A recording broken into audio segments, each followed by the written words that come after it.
ay rated SPG. Striktong patnubay at gabay ng magulang ang kailangan. Maaaring may masiselang tema, lengguwahe, karahasan, sexual, horror o droga na hindi angkop sa mga bata.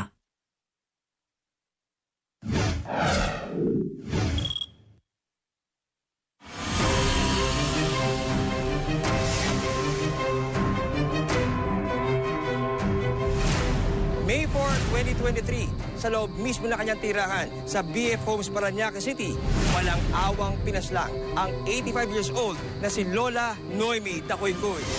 Nabalot ng misteryo ang kanyang pagkamatay, lalo na sa pagtukoy sa sinapit ng biktima at kung sino ang totoong pumatay sa kanya.